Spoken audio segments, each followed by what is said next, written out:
blown a head gasket. What? There's a huge pile of smoke coming out the back.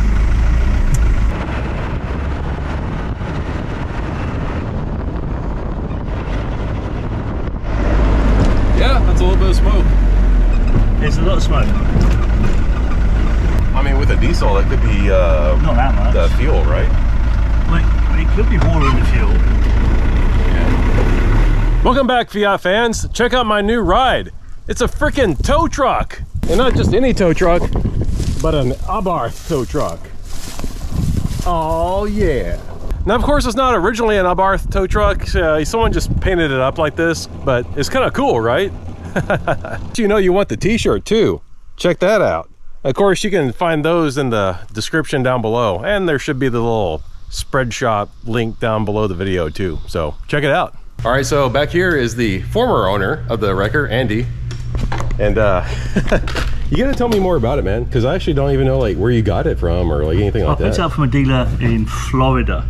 It'd been on Bring a Trailer a bit as well, and no one had bitten on it, but the 616, there was a bunch of them produced as tow trucks in Italy back in the mid-70s, and that's one of them. It was originally orange. If you look under the paint, yeah, I saw some of the orange. Yeah.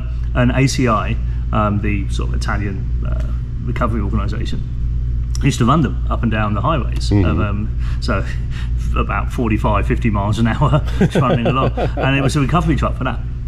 Yeah. So and so this guy in Florida picked it up off somebody who had collected it and put that livery on. It was never a right, it was never an actual Abarth, tow truck, right? Yeah. But and it's kind of cool. It's fun. It's pretty cool. Yeah. And it works, and all the tow rig works, and it can haul it itself. So it's pretty robust. So who imported it? Do you know? No idea who imported it. Yeah. The dealer I picked it up had picked it up from somebody lost in the annals of history. And there's probably not another one in the country, is there? I don't believe there's another one in the country. Haggerty, who insured it for me, they hadn't got another one in their books. And this one, I like it. Actually, it's fun to run around in. Right. And you can park it wherever you like, because you just put the lights on. And okay, yeah. Because the lights all work. You look like a legitimate wrecker. Yeah. I'm kind of bittersweet about getting rid of it. I'm thinking about maybe I should have kept it. Just driving it now, it's just like, it's fun to drive. And on that note, I got the hell out of there before the deal could be altered.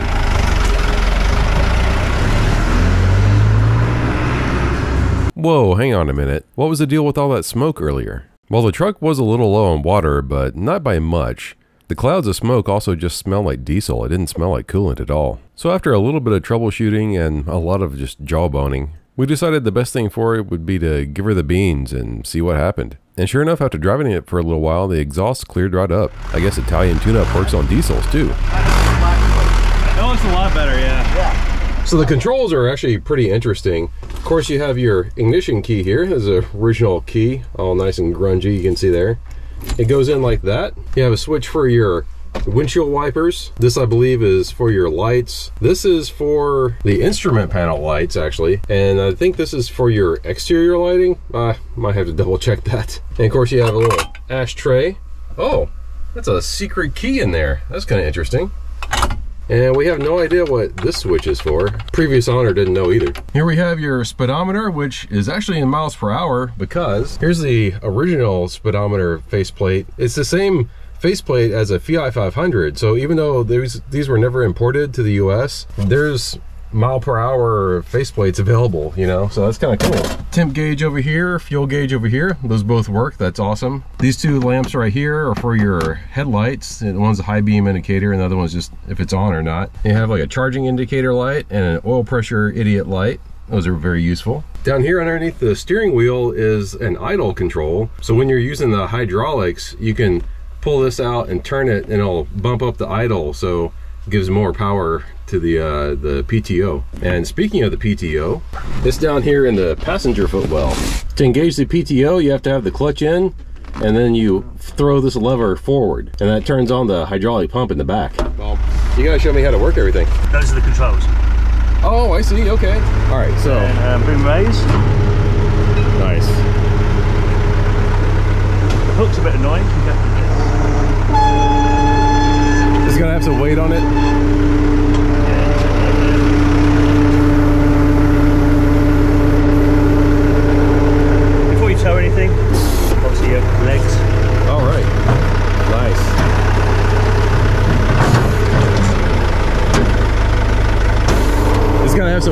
to like extend the boom, or No. just to keep from like binding up the cable, huh? Yeah. Wow, nice. Goes out there pretty far. Pretty cool, huh?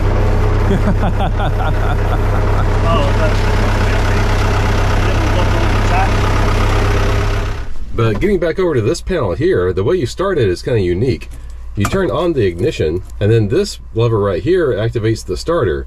Now, if the engine was warmed up, you would just turn it this way, and it would engage the starter, and boom, you're off to the races. But since it's cold, you have to turn it like this, and the little lamp lights up for the glow plugs. You just hold that for a few seconds, and then you turn it a little bit further to start the engine. And as you can see, she fires right up. Purrs, runs great. Oh yeah, these are your heater controls down here. This is for your fan switch. This lever over here gives you fresh air, and this lever over here actually turns the heat on and off. And up here are your defrosting vents. It's a 4-speed transmission. Reverse is over towards you and up, and then first is straight up, second straight back, third over and up, and then fourth down. And it is a synchro mesh transmission. While shifting is actually pretty smooth on this thing, all things considering. Now you might think that the way you turn the car off is to kill the ignition, but you can actually kill the ignition and pull the key out, and the thing still runs. So the way you gotta turn the truck off is you come down here into the footwell, and there's a little pull knob right here. You pull it up, and it cuts fuel to the engine, and she shuts down. So you open the hood by lifting up on this little latch right here. Hood prop is located right there. And this one has the optional 4-cylinder diesel engine. The standard was a 3-cylinder, and it is 3.4 liters. So this is a pretty big honking 4-cylinder. I think it puts out about 80 horsepowers, and I forget how many torques, but you know, she's torquey, all right. And it's got dual batteries. It's a 24-volt system, which kind of makes dealing with lights and stuff like that a little trickier. But overall, pretty basic. You know, you can see the steering box down there, and nice gigantic oil filter. Those are readily available, so that's nice. Has state-of-the-art Marelli electronics in it, you know, an alternator, not a generator. Over here on this side, you can see the fueling pump, made by Bosch, of course. And good size air filter canister. I don't know if these air filters are readily available or not. I'd have to source those. Now, driving this thing is a hoot.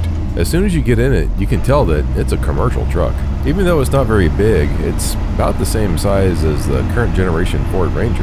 It actually weighs over 6,000 pounds and has the same capacity as an F350. Top speed is 60 miles an hour, but she's really happier around 50, so I won't be rescuing any cars quickly. The transmission is well behaved for what it is. There's no power steering, of course, so 3-point turns and parking lot speeds can be a bit of a challenge. But other than that, she drives great. Tracks nice and straight down the road, isn't too jouncy, and even these bench seats are reasonably comfortable. Now, one of the things that's uncomfortable about it is that there's no insulation whatsoever in this thing, and the exhaust runs right underneath the driver's side. The amount of heat that comes up through the floors from the exhaust into the cabin is kind of staggering. On that first drive back to the junkyard, I thought the heater was stuck on, but it's not. It's just all the heat coming off the exhaust. I'm gonna have to figure out some heat shielding on that to actually be able to use this thing. The truck's already been useful though. I've been using it to pull some cars around and also move some engines. But there's still some things I need to figure out about it. Like, I'm not really quite sure how you're supposed to hook up a car to this tow boom, and I'm not really sure like what these extra implements are for. If you know how you're supposed to tow a car with this thing, please let me know in the comments below, because I really could use a hand with this. There's also some other little things I need to do to get it ready to really be able to use it. Like, for instance, these tires on it are old, and they're also just not the right kind of tires. They don't have the correct load specification or pressure rating. And on the way to Italian Car Fest, it actually slipped a couple of the inner tubes. So, kind of dangerous. But I have new tires on the way, so we'll do that in the next video.